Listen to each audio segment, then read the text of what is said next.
মরিচ খেলে কেন আমাদের জ্বালা পোড়া হয়, কেন কেউ ঝাল খেতে পারে আর কেউ পারে না, আর আপনি কিভাবে ঝাল সহ্য করার ক্ষমতা বাড়াতে পারবেন, এই ভিডিওতে আমরা জানবো মরিচের রহস্য, বৈজ্ঞানিক ব্যাখ্যা এবং ঝাল খাওয়ার দক্ষতা বাড়ানোর কৌশল।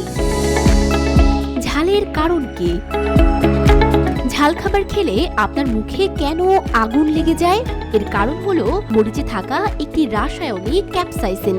ক্যাপসাইসিন আমাদের মুখের স্নায়ুকে উত্তেজিত করে এবং মস্তিষ্কে সংকেত পাঠায় যে কিছু একটা ঝাল বা গরম লেগেছে। মস্তিষ্ক তখন সেটা ব্যথার মতো অনুভূতি হিসেবে চিহ্নিত করে। ক্যাপসাইসিন শরীরে TRPV1 রিসেপ্টর সক্রিয় করে। এই রিসেপ্টর তাপমাত্রা ও ব্যথা শনাক্ত করে, আর এজন্যই ঝালের অনুভূতিটি উড়ে যাওয়ার মতো মনে হয়।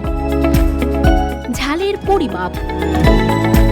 সব মরিচ সমান ঝাল না। স্কোভিল স্কেলে ক্যাপসাইসিনের ঘনত্ব মাপা যায়। সাধারণ কাঁচা মরিচের স্কোভিল 1000 থেকে 5000। নাগা মরিচ, যা ভূত জোলাকিয়া নামে পরিচিত, এর স্কোভিল 1.3 মিলিয়নের বেশি। আর সবচেয়ে ঝাল মরিচ হলো ক্যারোলিনা রিপার, এর স্কোভিল প্রায় 1.64 মিলিয়ন। কেন কেউ বেশি ঝাল সহ্য করতে পারে আর কেন কেউ বেশি ঝাল সহ্য করতে পারে না, এটা নির্ভর করে 3টি বিষয়ের উপর। পরিবেশ ও ভারসাম্য। যেসব দেশে মরিচ বেশি খাওয়া হয় সেসব অঞ্চলের মানুষের ঝাল সহ্য করার ক্ষমতা অনেক বেশি। জেনেটিক্স। কিছু মানুষ কম ক্যাপসাইসিন রিসেপ্টর নিয়ে জন্মায়, ফলে তারা কম ঝাল অনুভব করে। ব্যক্তিত্ব। গবেষণায় দেখা গেছে সাহসী ও রোমাঞ্চপ্রিয় মানুষ ঝাল খেতে বেশি আগ্রহী।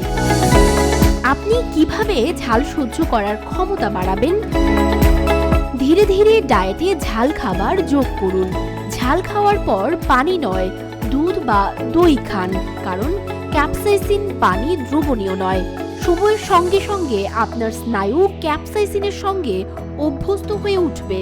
প্রথমে কম ঝাল মরিচ দিয়ে শুরু করুন, ধীরে ধীরে ঝালের মাত্রা বাড়ান। এতে একসময় আপনি ঝাল উপভোগ করতে পারবেন। ঝাল খাওয়ার উপকারিতা। ঝাল শুধু রোমাঞ্চকর নয়, স্বাস্থ্যের জন্য উপকারী। ক্যাপসাইসিন শরীরের চর্বি কমায়, কোলেস্টেরলের মাত্রা নিয়ন্ত্রণ করে এবং দীর্ঘায়ুতে সহায়তা করে। ঝাল খাওয়ার ভয় দূর করুন। মরিচের স্বাদ উপভোগ করতে শুরু করুন ধীরে ধীরে। আপনার প্রিয় ঝাল খাবারের নাম কমেন্টে জানাতে ভুলবেন না।